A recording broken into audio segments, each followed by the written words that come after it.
Bonjour à tous. Aujourd'hui, petite vidéo sur les 5 pires moteurs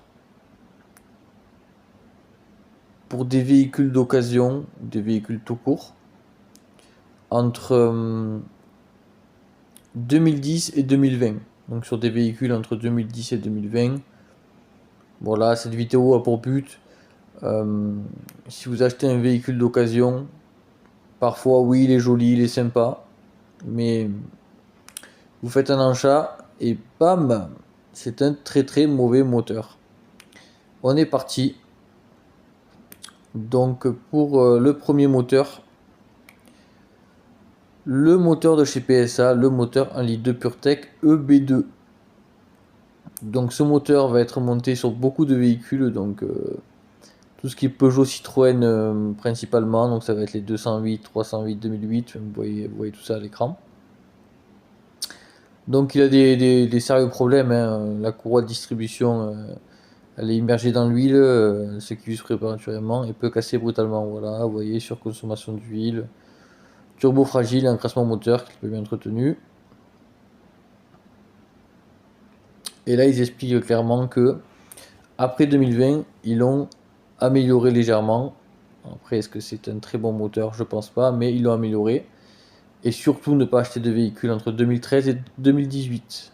Là, c'est le 1 litre de PureTech. Un autre moteur, donc aussi, ça va être le moteur de chez Renault Nissan, le 1 litre de TCE. Donc, et TIGT 1 litre 2. Je pense que TIGT c'est chez Nissan et TCE c'est chez Renault.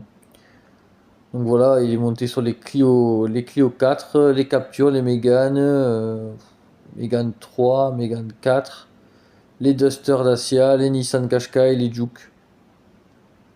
2012-2018. Pareil, surconsommation d'huile. Qui mène à une casse moteur. Ah oui, à 70 000 km, le moteur il a cassé. Ok. Donc à éviter, hein, à éviter ce moteur, le 1 litre de TCE, entre 2012 et 2018. Ensuite, on passe au célèbre moteur N47 2 litres de chez BMW entre 2007 et 2015. Donc il est monté sur les séries 1, série 3 principalement. Vous l'avez monté également dans les SUV, les X3, les X5, X1 aussi. Les séries 5, il me semble que oui, ils l'ont monté aussi dessus. Ouais, la principale cause, c'est la chaîne de distribution qui est fragile, elle casse. Elle casse et là, vous pétez le moteur.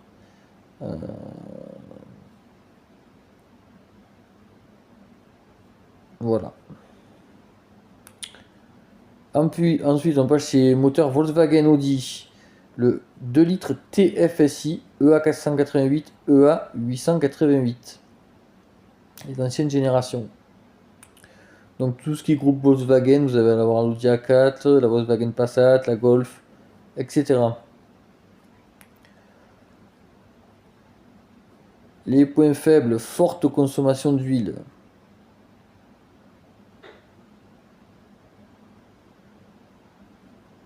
D'accord, donc c'est la première génération qui a donné des soucis de 2 litres TFSI. Donc, voilà, il faut faire attention avec ce moteur. Enfin, il ne faut pas faire attention, il ne faut pas l'acheter tout simplement. Je ne conseille pas.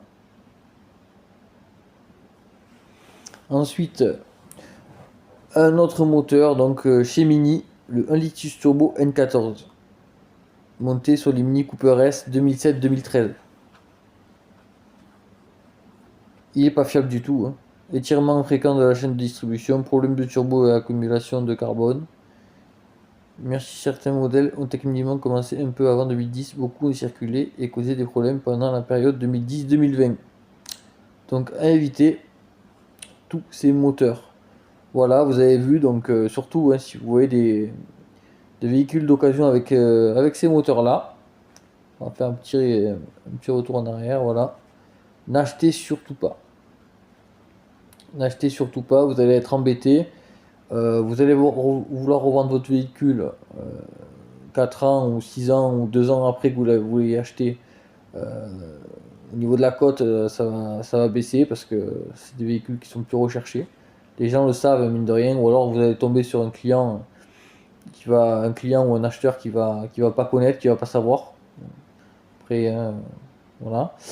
Donc voilà. Donc moi après je fais des coachings personnalisés en visio, si ça peut vous intéresser, pour justement éviter ce genre de problème. Je fais des analyses d'annonces, je fais des conseils personnalisés en visio pour pouvoir acheter un véhicule donc plutôt fiable et également pas se faire arnaquer, que ce soit au niveau des documents, que ce soit au niveau de tout.